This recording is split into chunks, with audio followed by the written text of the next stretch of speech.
Hi golden girl family, welcome to our channel. நம்ம லாஸ்டா போட்டிருந்த வீடியோக்கு நிறைய பேர் நல்ல ரெஸ்பான்ஸ் பண்ணிருந்தீங்க அண்ட் கமெண்ட்டுமே பண்ணிருந்தீங்க. உங்க எல்லாருக்குமே ரொம்ப ரொம்ப தேங்க்ஸ். இன்னைக்கு நம்ம என்ன வீடியோ பார்க்க போறோம் அப்படின்னு பாத்தீங்கன்னா, கோல்ட் அண்ட் சில்வர் ரேட் இனிமே எப்படி இருக்கும் அப்படின்றத பார்க்கலாம். அண்ட் வார் ஸ்டேட்டஸ் என்னன்றத பார்க்கலாம். கோல்ட் அண்ட் சில்வர் பர்ச்சேஸ்ல உங்களுக்கு நிறைய சந்தேகங்கள் இருக்கு. நேத்து வீடியோல கொஸ்டின்ஸ் கேட்டிருந்தீங்க. அதை பத்தின ஆன்சர்ஸையுமே இந்த வீடியோல பார்க்கலாம். சோ கண்டிப்பா உங்களுடைய கோல்ட் அண்ட் சில்வர் சேவிங்ஸ்க்கு இந்த வீடியோ ரொம்பவே யூஸ்ஃபுல்லா இருக்கும். புதுசா நம்ம சேனலை இப்பதான் ஃபர்ஸ்ட் டைம் பாக்குறீங்கன்னா மறக்காம நம்ம கோல்டன் கேர்ள் சேனலை சப்ஸ்கிரைப் பண்ணி வச்சுக்கோங்க. நிறைய யூஸ்ஃபுல்லான வீடியோஸ் தான் தொடர்ந்து அப்லோட் பண்ணிட்டே வரேன். சோ ஏற்கனவே நீங்க சப்ஸ்கிரைப் பண்ணிருக்கீங்க அப்படிங்கும்போது அந்த லைக் அண்ட் ஹை பட்டனை கொடுங்க. எனக்குமே அடுத்தடுத்த வீடியோஸ் போட ரொம்பவே மோட்டிவேஷனா இருக்கும். வாங்க இப்ப நம்ம வீடியோக்குள்ள போலாம். சோ ஃபர்ஸ்ட் இன்னைக்கான கோல்ட் அண்ட் சில்வர் ரேட்டை பத்தி பார்த்தலாம். இன்னைக்கு பாத்தீங்கன்னா கோல்ட் அண்ட் சில்வர் இன்க்ரீஸ் தான் இருக்கு. அதுக்கான ரீசன் என்ன அப்படின்றத பார்க்கலாம். இப்ப அமெரிக்காவுக்கும் ஈரானுக்கும் பேச்சுவார்த்தை நடக்க போகுது அப்படின்னு சொல்லிட்டு ஒரு நியூஸ் வந்திருக்கு. அதாவது அமெரிக்கா ஈரான் இடையில மீடியேட்டர்ஸ் வச்சு பேச போறாங்க. அது ஒரு 10 நாளைக்காவது சீஸ் ஃபயர் வரும் அப்படின்ற ஒரு எதிர்பார்ப்பு இருக்கு. சோ இதனாலதான் மார்க்கெட்ல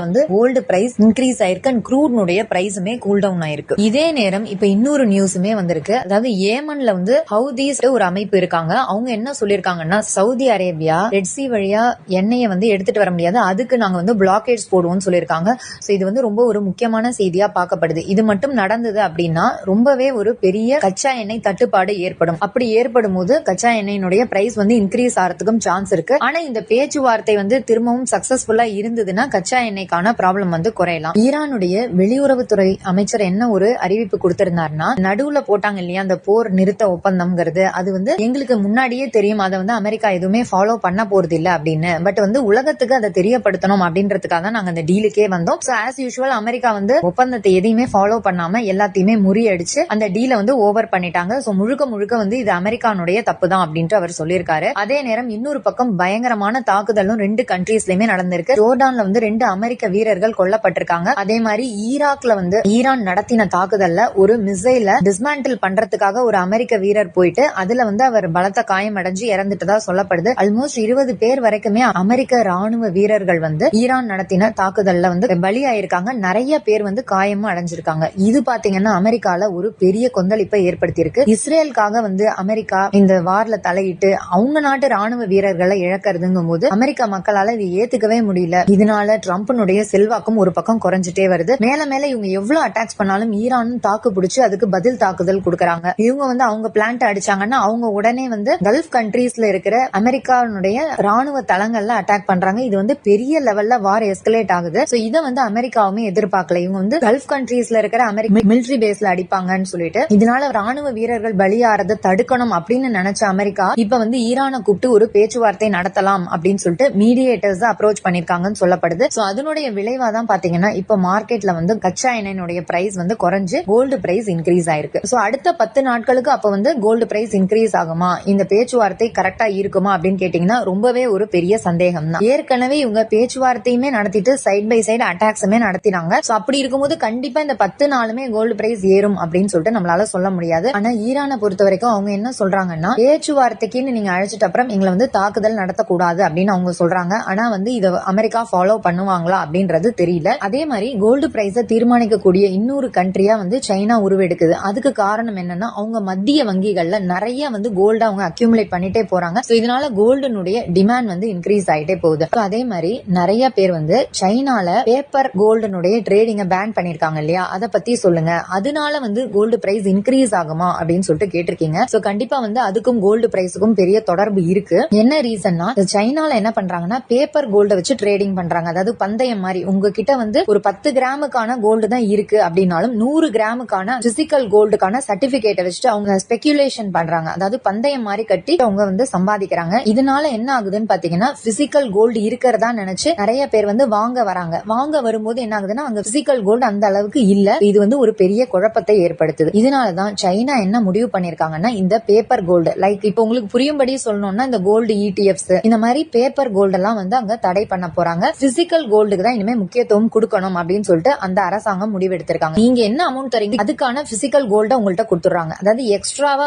இருக்கிறதா ஒரு பிம்பத்தை கிரியேட் பண்ணாம இதை வச்சு ஒரு ட்ரேடிங் நடக்காம பாத்துக்கணும் அப்படின்றதுதான் அவங்களுடைய கோல். இதனால என்ன ஆகும் அப்படின்னு பாத்தீங்கன்னா, பிசிக்கல் கோல்ட தான் மக்கள் வாங்குற மாதிரி ஒரு கட்டாயம் ஏற்படும். அதனால பிசிக்கல் கோல்டுக்கான டிமாண்ட் ஜாஸ்தி ஆகும். அப்போ கோல்டு பிரைஸ் ஆட்டோமேட்டிக்கா ஏறதுக்கு தான் வாய்ப்பு இருக்கு. ஆனா இதே மாதிரி எல்லா கண்ட்ரீஸும் ஃபாலோ பண்ணும்போதுதான் கோல்டு பிரைஸ் ஏறதுக்கு வாய்ப்புகள் இருக்கு. ஏற்கனவே பாத்தீங்கன்னா அவங்க தான் வந்து டாலர் மேல டிபெண்டன்சி இருக்க கூடாதுன்னு சொல்லிட்டு நிறைய கோல்டு வாங்கி குவிக்கிறது. அதை ஃபாலோ பண்ணி நிறைய கண்ட்ரீஸ்னுடைய சென்ட்ரல் பேங்க்ஸுமே இப்ப வந்து கோல்ட வந்து நிறைய அக்யூமுலேட் பண்ண ஆரம்பிச்சிருக்காங்க. இதுவுமே வந்து கோல்டு பிரைஸ் இன்க்ரீஸ் ஆகிறதுக்கு ஒரு மேஜர் ரீசனா இருக்க போகுது. ஆனா இது எல்லாமே ஒரு புறம் இருந்தாலும் அமெரிக்கானுடைய அந்த பெடரல் பேங்க்ல ரேட் கட் இருக்கா இல்லையா, ரேட் வந்து இன்க்ரீஸ் ஆக போகுதா அப்படின்றத பேஸ் பண்ணி தான் நமக்கு வந்து கோல்டு பிரைஸ் தீர்மானமாக போகுது. இப்ப இருக்கிற இந்த சிச்சுவேஷன் எல்லாம் பாத்தீங்கன்னா வார் ஒரு பக்கம் நடந்துட்டு இருக்கு, பேச்சுவார்த்தை ஒரு பக்கம் போயிட்டு இருக்கு. இந்த செப்டம்பர்ல ரேட் ஹைக் வரதுக்கான வாய்ப்புகள் ரொம்பவே கம்மி. இதே ரேட்டை மெயின்டைன் பண்றதுக்கான வாய்ப்புகள் தான் அதிகமா இருக்கு. ஒருவேளை டிசம்பர் மாசம் ஒரு ரேட் ஹைக் இருக்கலாம். அப்ப வந்து கோல்டு பிரைஸ் குறையறதுக்கும் வாய்ப்பு இருக்கு. எதுவுமே நம்மளால இப்போதைக்கு யூகமா தான் சொல்ல முடியுதே தவிர சொல்ல முடியல. அதுக்கு காரணம் இந்த வாரும் ட்ரம்ப்னுடைய மேனிபுலேஷன் தான். நினைச்சு ஒரு பேச்சு, நினைச்சு ஒரு அட்டாக், வெள்ளிக்கிழமையான சண்டை, மண்டே மார்னிங் வந்து சமாதானம், இப்படி வந்து ஒரே குழப்பமான ஒரு சூழ்நிலையில மார்க்கெட் இருக்கிறதுனால நம்மளால வந்து நிச்சயமா எதையுமே வந்து சொல்ல முடியல. சோ இப்போதைக்கு பாத்தீங்கன்னா வார் ஸ்டேட்டஸ் அண்ட் கோல்டுக்கான ஸ்டேட்டஸ் இதுதான். நமக்கு இந்தியன் ருப்பியும் ஸ்ட்ராங்கா இருக்கணும், அதையுமே நம்ம பார்க்கணும். இந்தியன் ருப்பி ஸ்ட்ராங்கா இருந்தா மட்டும்தான் டாலர்ல குறைஞ்சாலும் நமக்கு குறையறதுக்கு வாய்ப்புகள் அதிகமா இருக்கும். வேற ஏதாவது அப்டேட்ஸ் இருந்ததுன்னா நான் நெக்ஸ்ட் வீடியோல ஷேர் பண்றேன். ஆஃப்டர்நூனுக்கு அப்புறம் ரேட் குறையறதுக்கு சான்ஸ் இருந்தாலும் போஸ்ட் டேப்ல நான் உங்களுக்கு வந்து போடுறேன். அதை வந்து நீங்க செக் பண்ணிக்கோங்க. சிட்டு கட்டுறதை பொறுத்த வரைக்கும் நீங்க தான் முழுக்க டிசைட் பண்ணணும். இப்ப இருக்கிற சிச்சுவேஷன் உங்களுக்கு வந்து கிளியரா சொல்லியிருக்கேன்னு நினைக்கிறேன். இதை பேஸ் பண்ணி கூட நீங்க முடிவு எடுத்துக்கோங்க. இப்ப வந்து நீங்க கேட்ட கோல்டன் சில்வர் சம்பந்தமான சந்தேகங்களுக்கான விடைகளை நம்ம பார்க்கலாம். சோ ஃபர்ஸ்ட் வந்து ஜிஆர்டி டிஜி கோல்டுங்கிறது ட்ரஸ்டடா, அதுல வந்து நம்ம எவ்வளவு வேணாலும் சேவ் பண்ணலாமா அப்படின்னு சொல்லிட்டு ஒருத்தர் கேட்டிருந்தாங்க. சோ ஜிஆர்டி டிஜி கோல்டுங்கிறது ஒரு ட்ரஸ்டடான ஆப் தான். நீங்க ஃபர்ஸ்ட்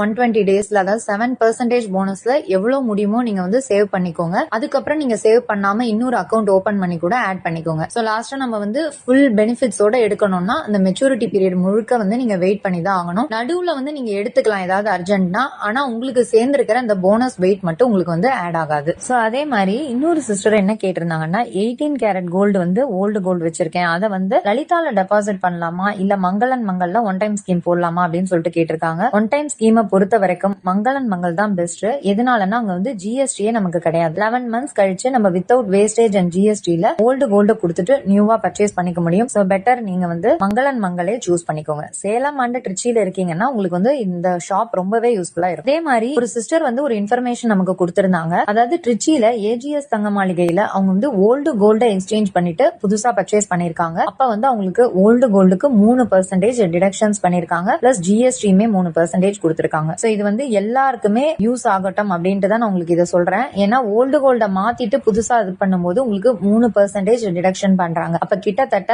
நம்ம 3% வேஸ்டேஜ் கொடுத்து வாங்கின கணக்கு தான் வரும். நீங்க இதுக்காக எல்லாம் சென்னையில இருந்தோ வெளியூர்ல இருந்தோ போக வேண்டாம். உங்க ஊர்லயே 3% வேஸ்டேஜ் உடைய ஷாப்ஸ் ஏதாவது கொடுக்கறாங்க ஆஃபர்லன்னா நீங்க அதையே கூட சூஸ் பண்ணிக்கலாம். அதே மாதிரி இன்னொரு சிஸ்டர் நமக்கு கமெண்ட் பண்ணிருந்தாங்க, கோயம்புத்தூர்ல அக்ஷயா ஜுவல்லர்ஸ்னு ஒரு ஷாப் இருக்கா, அங்க வந்து 0% வேஸ்டேஜ்ல கோல்டு காயின்ஸ் தராங்க. சோ தேவைப்படுறவங்க வாங்கிக்க சொல்லுங்க அப்படின்ட்டு சொல்லிருந்தாங்க. சோ திருப்பூர் கோயம்புத்தூர் சைட்ல இருக்கீங்கன்னா அந்த அக்ஷயா ஜுவல்லர்ஸ் நீங்க வந்து கான்டாக்ட் பண்ணி கோல்டு காயின்ஸ் பர்ச்சேஸ் பண்ணிக்கோங்க. சோ சென்னையில வந்து இன்னும் ஆடி ஆஃபருக்கு 0% காயின்ஸ் கொடுக்கல, வந்த உடனே நான் கண்டிப்பா உங்களுக்கு வந்து இன்ஃபார்ம் பண்றேன். அதே மாதிரி மந்த்லி சிட்ல எந்த ஷாப்ல 0% வேஸ்டேஜ்ல வந்து நமக்கு கொடுக்கறாங்க 11 மந்த்ஸ் கழிச்சு, அதாவது எந்த ஒரு வேஸ்டேஜுமே இல்லாம வாங்கிக்க முடியும்னு கேட்டிருந்தாங்க. நான் ஏற்கனவே வந்து ஒரு 5 மந்த்லி சிட் ஸ்கீம் போட்டிருந்தேன். அதுலயே சொல்லியிருந்தேன் லலிதால வந்து 100% வேஸ்டேஜ் ஃப்ரீ. ஆனா அங்க இருக்கிற ஒரு பெரிய மைனஸ் என்னன்னா கலெக்ஷன்ஸ் உங்களுக்கு போதுமான அளவுக்கு இல்ல. அதே மாதிரி உங்களுக்கு வந்து என்எஸ்கே தங்க மாளிகை செங்கல்பட்டுல இருக்கு, அந்த ஷோரூம்லயும் 100% வேஸ்டேஜ் ஃப்ரீ. ஆனா வந்து நீங்க செங்கல்பட்டுல இல்ல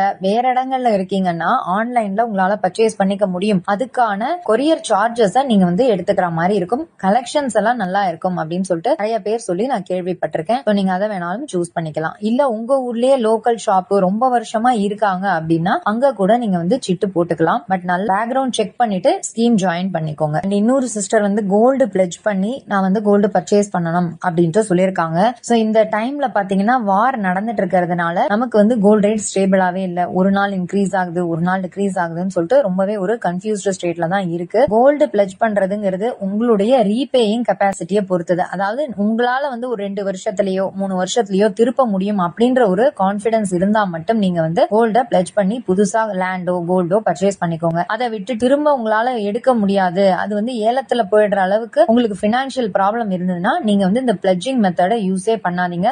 மந்த்லி ஏதோ கிடைச்ச அமௌண்ட்டுக்கு சிட்டோ இல்ல வந்து இன்ஸ்டா கோல்டோ காயின்ஸாவோ அந்த மாதிரி சேவிங்ஸ் பண்ணிக்கோங்க. அது வந்து உங்களுடைய இன்கம் பொறுத்தது அண்ட் உங்களோட ரீபேயிங் கெப்பாசிட்டியை பொறுத்தது. அதனால தான் நான் தனிப்பட்ட முறையில யாருக்குமே வந்து பிளட்ஜ் பண்ணி வாங்குங்க அப்படின்ட்டு சொல்றது இல்ல. சோ எல்லாராலையுமே வந்து வச்ச நகையை திருப்ப முடியும்னு சொல்ல முடியாது, அதுக்காக தான் சொல்றேன். அதே மாதிரி சில பேர் வந்து கோல்டு சேல்ஸ் பண்ணணும் அப்படின்ட்டு கேட்டிருக்கீங்க. கோல்ட பொறுத்த வரைக்கும் இந்த இயர் வந்து இதே மாதிரி தான் இருக்கும்னு சொல்றாங்க.